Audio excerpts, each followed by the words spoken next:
வணக்கம். உங்கள் ரமேஷ் ஓம் பேசிட்டு இருக்கேன். திருமலை லேட்டஸ்ட் அப்டேட்னு பார்த்தோம்னா, ஸ்ரீவாரிமெட்டு பக்கம் நடப்பாதையில் வியாழக்கிழமை சாயந்தரம் 400வது படி 400 to 450 400லேருந்து 450வது படி ஏரியாவில் சிறுத்தைப்புலி வந்து அங்கே ரோடு கிராஸ் பண்ணியிருக்கு. அதாவது அந்த ஸ்டெப்ஸ் கிராஸ் பண்ணியிருக்கு. ஸோ அங்கே பக்தர்கள் எல்லாம் பார்த்துட்டு இமீடியட்டாக அங்கே இருக்கிற விஜிலன்ஸ் டிபார்ட்மெண்ட்டுக்கு அங்கே ஃபோன் பண்ணி சொல்லியிருக்காங்க. அவங்க வந்து செக்யூரிட்டி ஆல்ரெடி இருக்காங்க. அங்கே விஜிலன்ஸ் டிபார்ட்மெண்ட் வந்து அங்கங்கே அலிப்பிரி அண்ட் ஸ்ரீவாரிமெட்டு 2 இடத்துலையும் இருக்காங்க.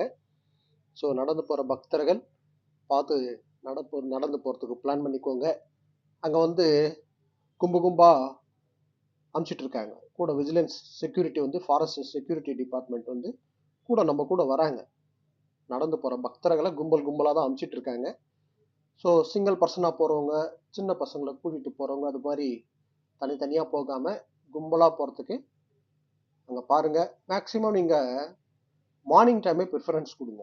மார்னிங் டைமில் ஒரு காலையில் ஒரு 9 மணி 10 மணிக்கு அது மாதிரி நடந்து போகிறதுக்கே ப்ரிஃபரன்ஸ் கொடுங்க.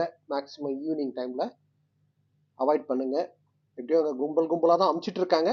ஆனாலும் நீங்கள் காலையில் டைமில் ப்ரிஃபரன்ஸ் கொடுத்து போகிறதுக்கு பிளான் பண்ணிக்கோங்க. அதே போல் நேற்று பார்த்தோம்னா திருமலா டு திருப்பதி அந்த காட் ரோட்டில் 7th மைல் ரோடு, அதாவது 7th மைல்னா நம்மளுக்கு நடப்பாதையில் அலிப்பிரியில் வந்து ஹனுமான் விக்கிரகம் இருக்குல்ல, பெரிய ஹனுமான், அந்த ஏரியாவில் வந்து ஒரு எலிஃபேண்ட் வந்து சிங்கிளாக ஒரு யானை வந்து ரோட்டில் வந்து இருந்திருக்கு. ஸோ டிராஃபிக்கெல்லாம் கம்ப்ளீட்டாக ஸ்டாப் பண்ணி வச்சுட்டாங்க. ஃபாரஸ்ட் டிபார்ட்மெண்ட் வந்து அந்த யானையை அவங்க ஃபாரஸ்ட்குள்ளே அனுப்பிச்சிட்ட அப்புறம் அங்கே டிராஃபிக்கெல்லாம் கிளியர் பண்ணாங்க. ஸோ அலிப்பிரி அண்டு ஸ்ரீவாரிமெட்டு நடப்பாதையில் நடந்து போகிற பக்தர்கள் கும்பலாக போகிறதுக்கே பிளான் பண்ணிக்கோங்க. சிங்கிளாக போகாதீங்க, ஓகேங்களா? அங்கே விஜிலன்ஸ் டிபார்ட்மெண்ட் அவங்க எப்படியோ இன்ஸ்ட்ரக்ஷன்ஸ் எல்லாம் நம்மளுக்கு வந்து அலிப்பிரி ஸ்டார்டிங் பாயிண்ட்டே கொடுக்குறாங்க. கும்பலாக தான் அவங்க அனுப்பிச்சிட்டு இருக்காங்க. ஆனாலும் நீங்கள் கும்பலாக போகிறதுக்கே பிளான் பண்ணிக்கோங்க. தனியாக இருக்கிறது, தனியாக அங்கே எங்கன்னா டேப்பில் போய் தண்ணி பிடிக்கிறது, அங்கே ஷாப்பில் போயிட்டு பார்க்குறது. ஏன்னா இப்போ சின்ன கடைங்கள்லாம் இருக்குல்ல, அந்த கடைங்களுக்கு பேக் சைடு கூட சிறுத்தை புலிகள் வந்து அப்சர்வ் பண்ணிகிட்டே இருக்கும். சின்ன பசங்க யாராவது சிங்கிளாக இருப்பாங்களான்ற மாதிரி. அதனால கும்பலாக இருக்கிறதுக்கு பிளான் பண்ணிக்கோங்க. சின்ன பசங்களை கை பிடிச்சிட்டு நடந்து போகிறதுக்கு பிளான் பண்ணிக்கோங்க.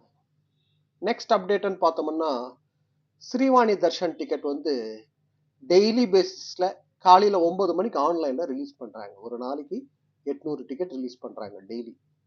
நீங்கள் யாராவது ஸ்ரீவாணி தர்ஷன் 10,000 ருபீஸ் நம்ம 10,000 ருபீஸ் டொனேஷன் கொடுத்தோம்னா ஒரு காம்ப்ளிமெண்ட்ரியாக 500 ருபீஸ் பிரேக் தர்ஷன் இருக்குல்ல, அது டெய்லி பேசிஸில் காலையில் 9 மணிலேருந்து மத்தியானம் 2 மணி வரைக்கும் அவைலபிள் இருக்கும். ஒரு நாளைக்கு 800 டிக்கெட் ரிலீஸ் பண்ணுறாங்க. சேம் டே தர்ஷனம். அன்றைக்கி மத்தியானம் 4 மணிக்கு தர்ஷனம் இருக்கும். ஒரு ட்ரையல் பேசிஸில் தான் இப்போ விட்டுருக்காங்க நேற்றுலேருந்து. ஸோ இப்போ யாராவது நீங்கள் புக் பண்ணுற அப்படி இருந்தாலும் புக் பண்ணிக்கோங்க. நேற்று வந்து கரெக்டாக 7 மினிட்ஸ் 7 நிமிஷத்துலேயே கம்ப்ளீட்டாக முடிஞ்சு போச்சு அந்த 800 டிக்கெட்டும். ஸோ நீங்கள் யாராவது 10,000 ருபீஸ் டொனேஷன் கொடுத்து தர்ஷனத்துக்கு போகணும்னு நினச்சிங்கன்னா டெய்லி பேசிஸில் ரிலீஸ் பண்ணுறாங்க. அதில் நீங்கள் புக் பண்ணலாம். யாராவது உங்கள் ஃபேமிலி அண்ட் ஃப்ரெண்ட்ஸ் கூட இந்த இன்ஃபர்மேஷன் ஷேர் பண்ணுங்கள்.